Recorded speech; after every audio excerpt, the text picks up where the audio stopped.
Hello, gorgeous soul, and welcome to this epic podcast. This is a place where you are encouraged and you have absolute freaking permission to unapologetically go after all of your dreams, all of your visions, all of your things on your vision board, like everything that your heart desires. I'm your host, Angharad, the High Vibe Babe, and I believe that we're all in this life to expand and experience our wildest dreams. If one of us can have it, then we all can. So that is the aim of this podcast. Each week I'll either be going solo or have guests with the aim to inspire, uplift you and give you the tools for you to live your most epic AF life and business possible.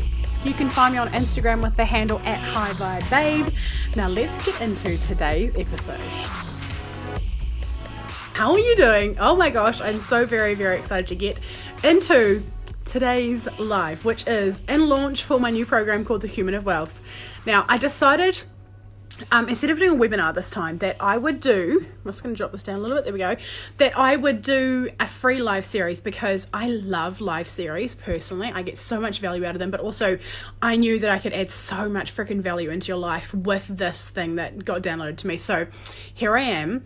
About to share some really, really amazing epicness. So today's topic is all around how do you even know if you're being called to start a soul business? Some of the things that really let you know if this, there is so many freaking things, but there's one huge major one which I'll share at the end, but some of this might be triggering, okay? I'm starting with something that's triggering because, you know, without triggering there is no growth, but not necessarily true, but definitely true in my case where I feel triggered, there's definitely some growth to be had. So the first thing I have is judgment of others.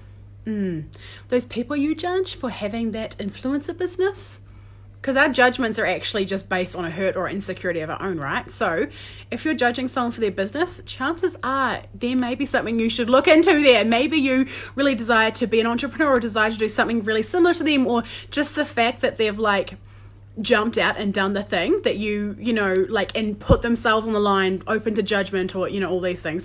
So that's the first thing.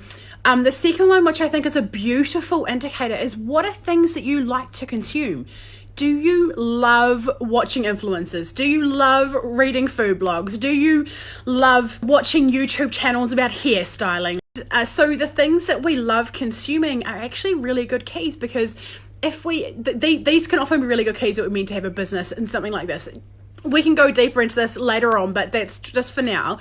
Some other reasons why you know you're being called is just some things, an idea that won't go away. Like if you all, like for my story was, I wanted to start a food blog for 10 years. Like I had this idea for 10 years, literally 10 years. It would not go away. Every time I saw someone's blog, every time I was taking like dinner photos, I was like, oh my gosh, this would be a really cool recipe to put up. Or people would be like, have you thought about doing a food blog? Like all of the things that just, some things just keep on knocking. They just keep on knocking. This could be your sign. Other things are like you've always wanted to be your own boss. Straight up, I am not ashamed to say that. I am unemployable because I just love to do my thing so much. I'm creative and I don't like to take rules and answers from other people. Like I just want to be me. I just want to be me. Another one is you've planned it 1,000 times.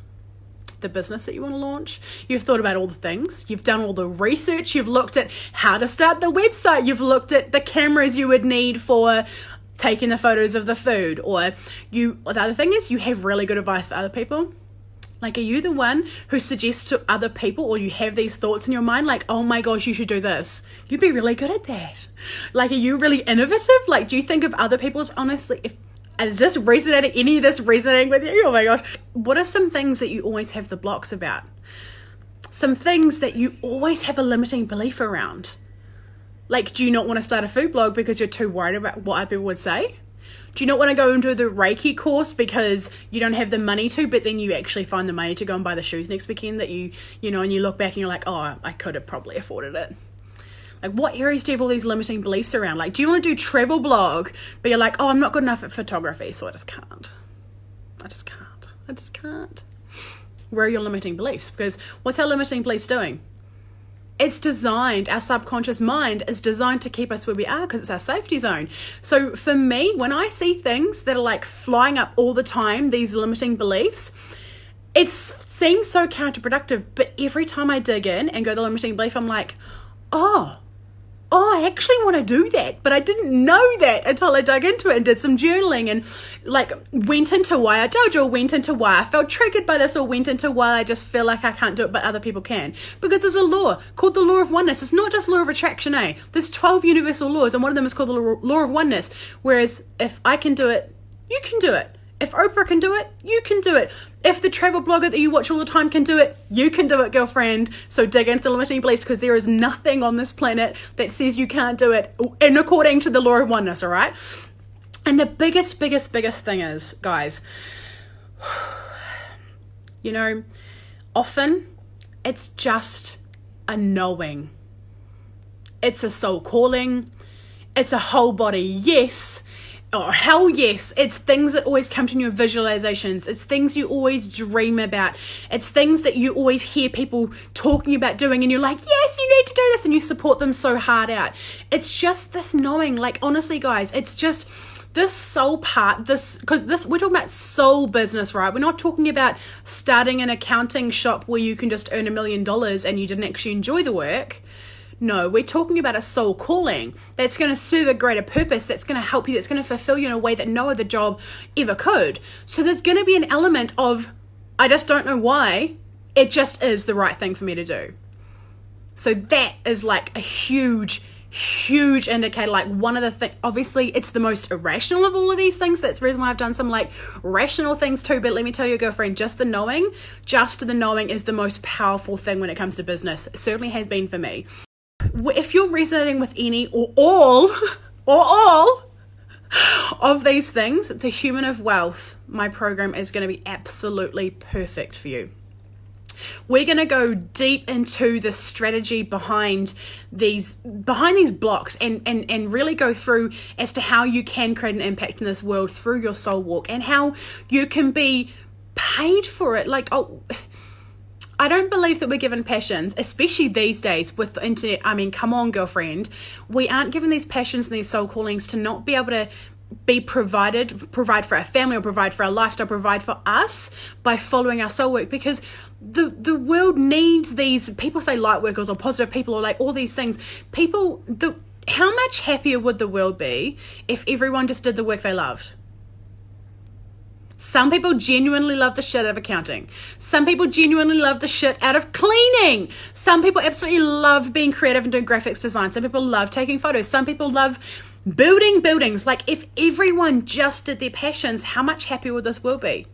How much more fulfilled would we be? How much less worry would we have? How much more certainty would we have? And I believe this is our soul's calling. Our soul's calling is to do the work that it wants to do.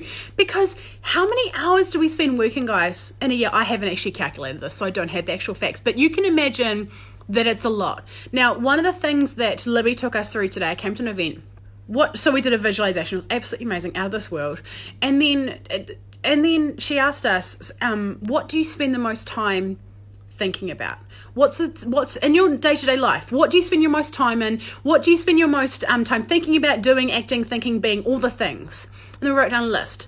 And then she said, does this line up with the visualization you just had of your higher self? If the answer is no, then you're not going to get there. You're not in alignment, because everything in this world was everything created in this world was first a thought. Everything in this world. The actual world, this iPhone, the bed, someone thought it and then created it. So our thoughts in our head, guys, are creating everything. So if we're not spending our most time thinking about the things we want to do, this soul business, this calling, these things, then we're not in alignment with it. So since we spend so much time working in our lives, then do you know what the epic thing is? If we then go and do something that our soul is calling us to do, the work that our soul is calling us to do, then guess what? We're in alignment. This is what our soul is here to do. Our soul isn't here to sit to a 9-to-5 job, accumulate wealth, have some grandkids, pop out a couple of holidays every couple of years, and then die. Mine isn't. That's for damn sure. It's here to have a purpose, and I know you are too. Otherwise, you probably wouldn't be listening to this. Okay, Sam, I'll catch up with the comments. I am so excited for this. Please send me the details on the Human of Wealth course. I don't know how I'll pay for it, but I just need to. I will. It will show up. Yes, girl. That is 1000% the attitude. I have done that. I have to tell you, Sam, I have done this so many times for courses. It's not even funny. there has been, and sometimes there's been absolutely no rational reason why I've not watched any of the lives. Okay, I watched one, obviously, but I haven't watched all the live series, and I just feel so pulled to it. I barely even know what the course is about. Some of them have been little investments, some of them have been thousands, and it has been amazing, and I get so much out of it because I'm just leaping. So I'm so proud of you, Sam. I will send you the details. Thank you. Yeah, I'm just so excited. I'm very warmly welcome you into this group, and it will show up. I know it will. Finances are a huge part of business, and it's something that people often freak out about, especially when they're starting their own business, because it's such of an unknown. We often don't even treat our own money very well, let alone like an actual business, and we got to think about their shareholdings and all of the things, and the assets and the equity and the debt, and like there's so many things right when we first start a business, so it can be so unknown. But I have been doing business management for over a decade for other people and myself, and I started my first business at 21 with my husband, and since 23 my husband and I have not had a single wage from anyone else. We've not been on normal wages or salaries or anything from anyone, so we've been fully self-employed since 23. So managing a business, and I'm a really hands-on business owner, guys. I have an accountant, but I know more than my accountant does half the time. Oh my gosh. So, especially my past accountant. I mean, I really think outside the box, and I really am really hands-on with my finances. So cash flows, all of the things, and like starting up businesses, I have really got quite well known with people in my sphere, in my physical sphere, for helping people. I've helped countless people start up their first businesses, whether I've helped them with their cash flows or whether I've helped them just talk about business setups or like taxes. Like there's so many things. So this work that happens in the Human of Wealth is something that is on my heart. I used to do it within the farming industry mostly, largely. The advice I used to get was around the farming industry, people starting sheep milking or contract milking or farm ownership even, these sort of things, or 50-50s, these sort of things. And I've helped countless people do that. But after doing my online business for a year, I really felt a need and saw the need and had so many conversations with people around these things. And I'm like, you know what? This is exactly what I'm here for. I have skills that I can teach you that can zone in so you can generate wealth in your online business. And I say that with 100% certainty around this, that you will get those results if you invest in this program.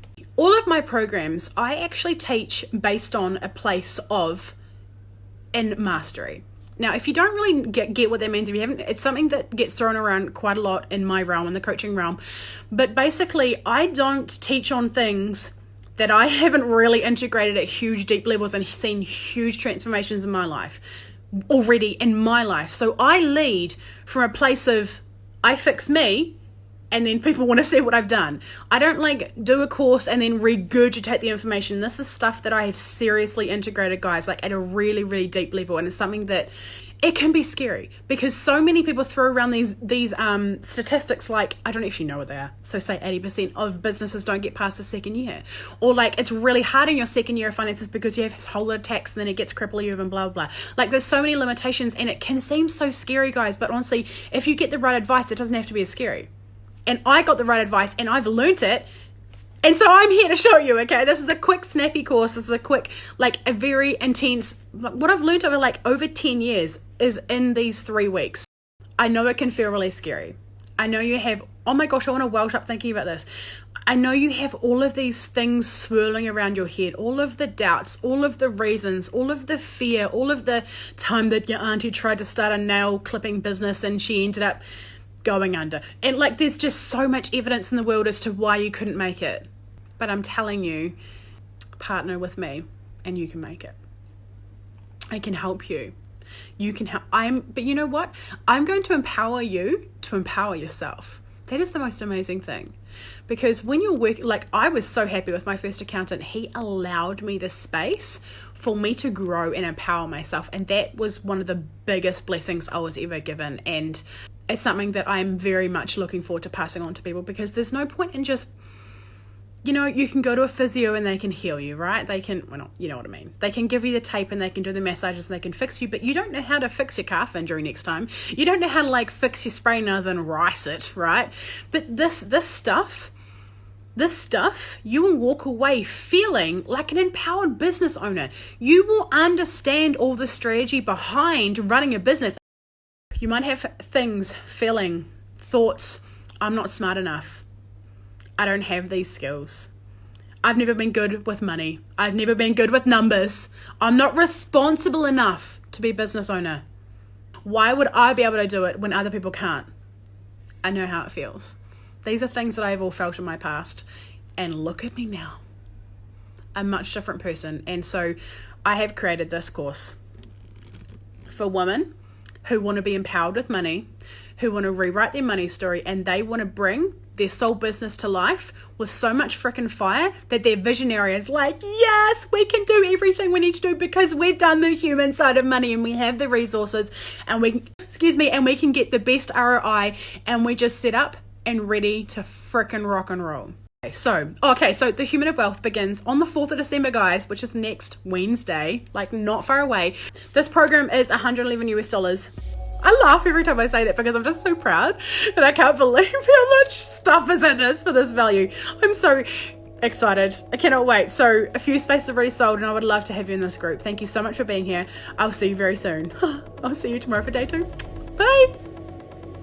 If you have enjoyed this episode, I would adore if you would screenshot it, chuck it up on your stories with your favorite takeaway moment, and tag me at High Vibe Babe on Instagram so that more people can see this and get this content and get this message out there to really shape and change and impact other people's lives. Do you desire to be around more high vibe women who really get you, who encourage you, who support you no matter what? Yeah, well, guess what? I have a place that you belong. It is called High Vibe Babes Community. It is a free Facebook group and I would love to have you in there. There are so many free trainings and epicness in this group, so please get your booty in there. It would mean the world if you would subscribe to this podcast, do the reviews, the rating, the stars, all of the things. Thank you so much for being here. I cannot wait to chat with you on the next episode. I'm sending you all of the vibes and all of the love. Over and out from Angharad, the High Vibe Babe.